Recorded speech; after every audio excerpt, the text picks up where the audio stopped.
morning, boys and girls. Today we're going to be talking about adding fractions with unlike denominators.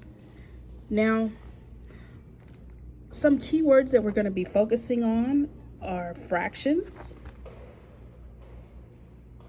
We're going to talk about unlike denominators. And our vocabulary we're going to focus on is benchmark fractions, like denominators, as well as equivalent fractions. Okay? So first things first is, what is a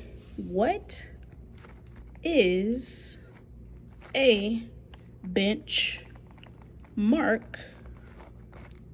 fraction?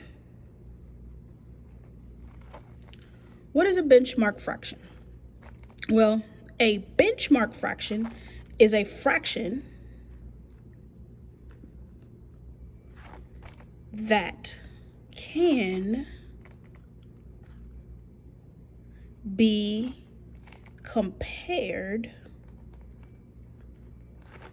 on a number line. So I like to think of benchmark fractions as money, right? So for example, if I have a tenth, right? If I have 1/10, a tenth of something, right? Let's think about money. What could I have one of? So I should say out.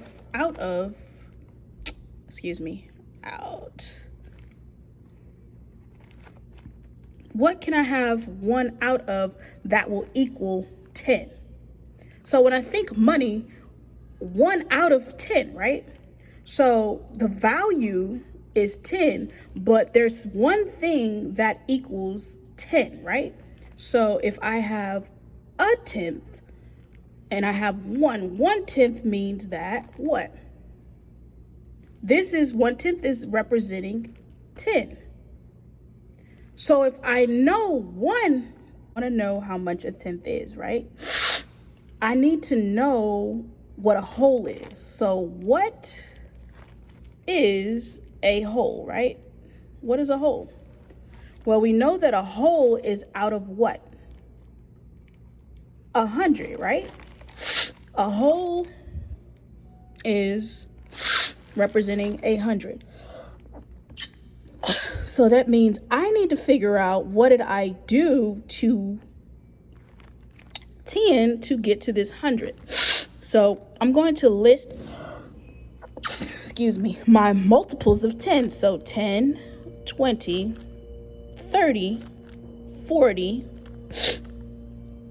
50, 60, 70, 80, 90, and 100. So 10 times 1 is 10, 10 times 2 is 20, 10 times 3 is 30, 10 times 4 is 40, 10 times 5 is 50, 10 times 6 is 60, 10 times 7 is 70, 10 times 8 is 80, 10 times 9 is 100. So I multiplied this by 10, so that means whatever I do to my denominator, I need to multiply my top number by 10. So 1/10 is also the same as 10 over 100. But if I divide and remove my decimals, or dividing by a tenth, I will now in fact have 1/10. So the value of a tenth is 10 out of 100. So that means if I have 2/10, I need to figure out what I did to 2/10 to get out of 100. So I need to know what I multiplied 10 by to get to 100. So 10 times 10 is 100. So that means 2 times 10 would be 20, and so forth, okay? Now, I want to now focus on like denominators, right? Like denominators.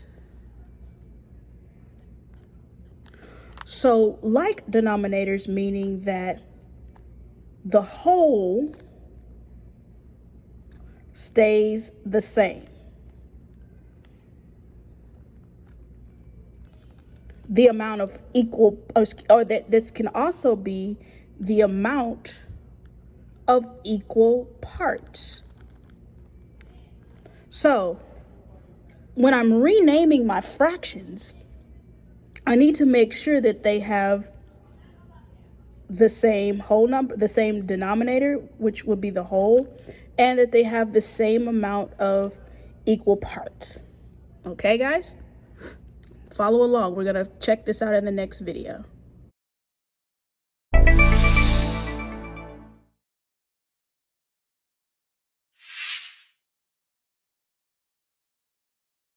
So I know we're talking about adding fractions with unlike denominators, but before we can understand that, we need to first look at the prerequisite or the lesson before to see if we truly understand adding in fractions with unlike denominators. Let's look at this first question.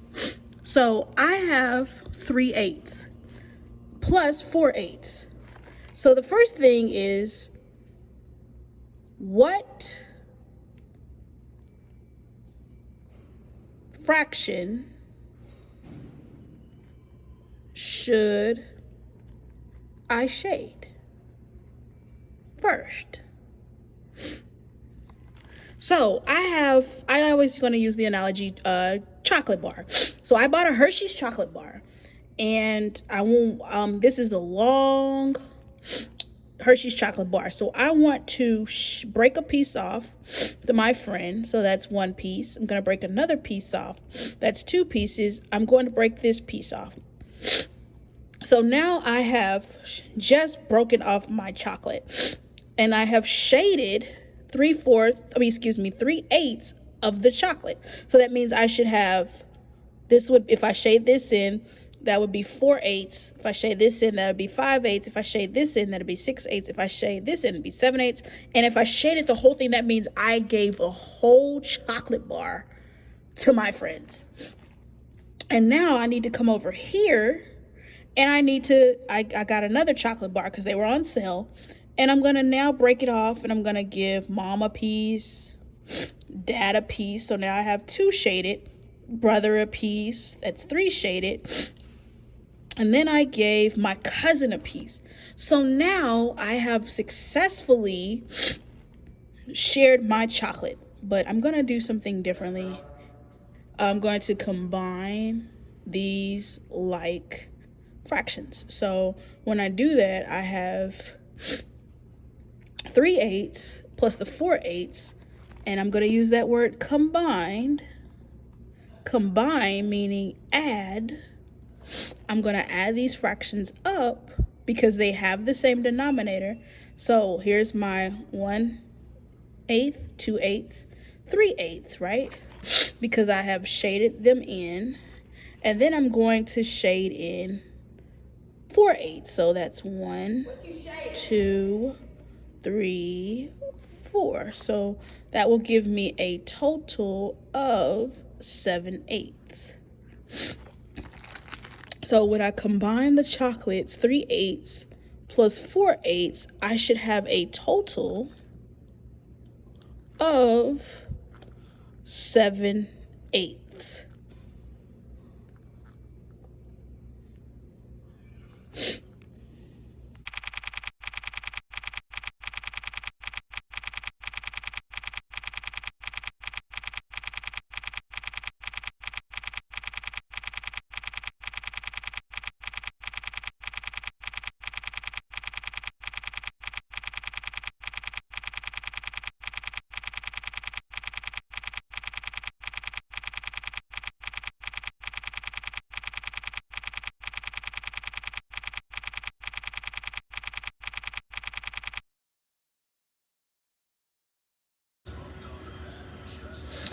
All right, class. So Andrea worked out by walking and running on a park trail.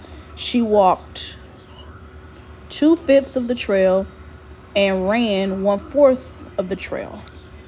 So what fraction of the whole trail did Andrea cover? We're going to write an equation that represents the solution.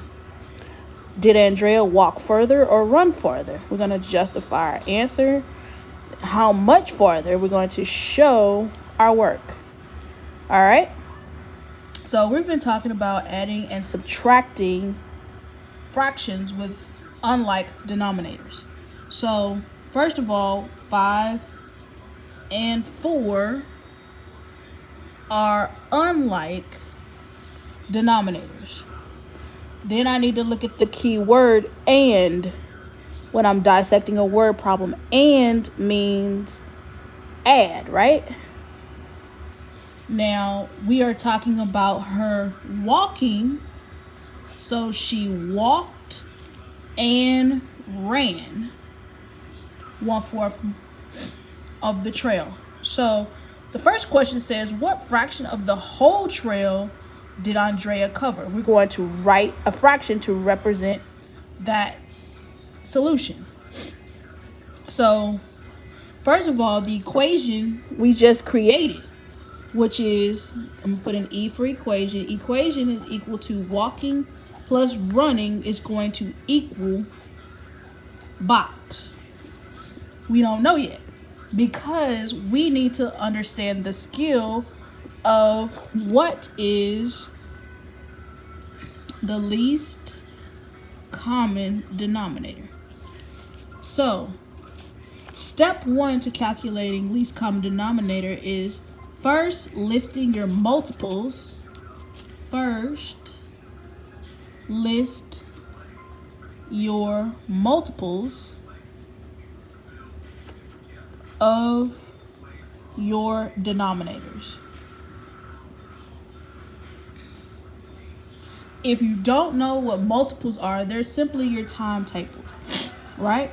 So if I have 5, then the next multiple would be 10, then 15, then 20, then 25. Those are the multiples or my timetables of 5. Now I need to list my multiples of 4 because that's the other denominator. So I have 4, 8, 12, 16, 20. Now, I want you to look closely at your LCDs, right? Or your denominators. Can you look at those numbers that are listed from the top row and the bottom row and tell me where they first meet?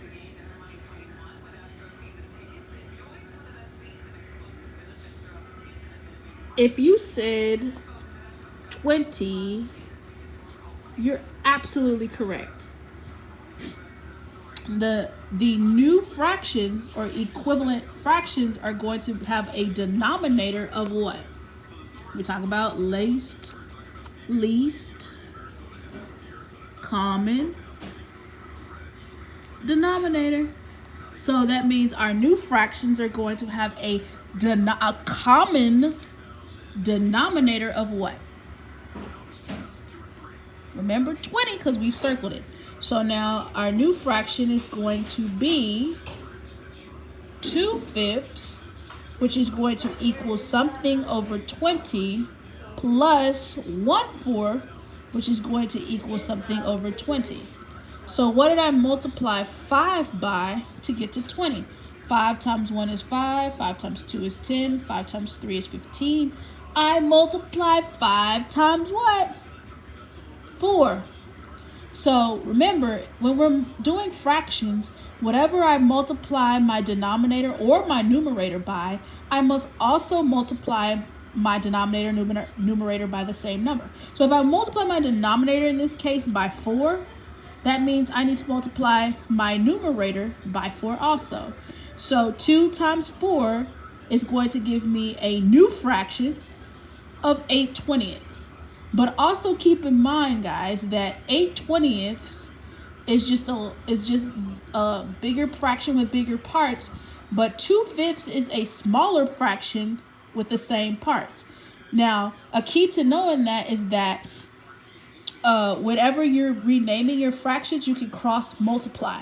So 5 times 8 is going to give you 40. And then this 2 times this 20 is also going to give you 40, which means this is an equivalent fraction with equal amount of parts. So even though 2/5 is we've changed it to an equivalent fraction, it's still equivalent to 8/20. And we're going to see the same thing here. So what did I multiply 4 by to get to 20? 4 times 1 is 4. 4 times 2 is 8. 4 times 3 is 12. 4 times 4 is 16. And 4 times 5 is 20. So 1/4 is going to equal something over 20. So if I multiply my denominator by 5, class, what am I going to multiply my numerator by? If you said 5, you're on it. And then I'm going to do what? Rename my fraction. So 1 times 5 is 5. Very good, guys. And remember, we were talking about that word combine, or when we see keywords like and or all together. So now I have 8/20 plus 5/20 is going to give me a total of, so actually I'm going to put this here, 8/20 now. So my new equation is equal to 8/20 plus 5/20 is now that question mark can be filled in because they have the same denominator. ADD.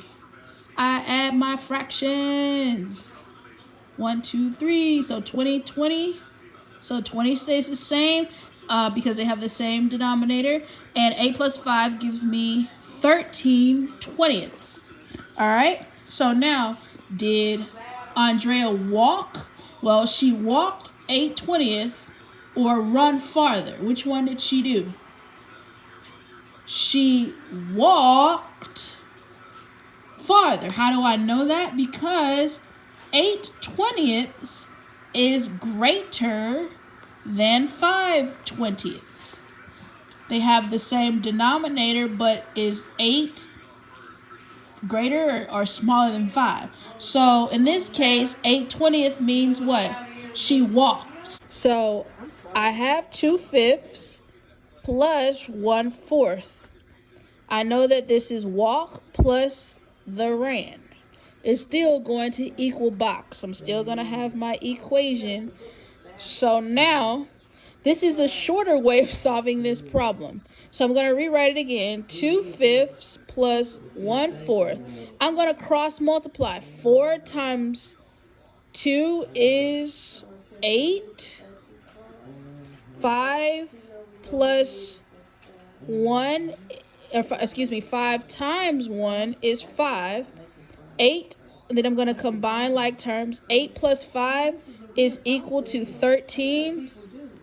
And then 5 times 4 is equal to 20. So if I wanted to know how much she ran 13/20.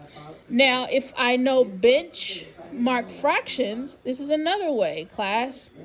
I know 2/5 is 40. How do I know 2/5 is 40? Well, when I rename my fraction, I know that it has to have an equal amount of parts out of a whole, which is 100. Okay, so what did I do to 5 to get to 100? I multiplied it by 20. So what did I do to 2 to get to, what did I multiply 2 times? I had to multiply by 20. So 2 times 20 would give me that 40. So here's my 40. And then I have 1/4, which is equal to something over 100. So what did I multiply 4 by to get to 100? That's times 25. So then I multiply this by 25. So once I do that, I now have 25. So 40 plus 25 should give me a total of 65, right? Then I come over here because my fraction was 13/20.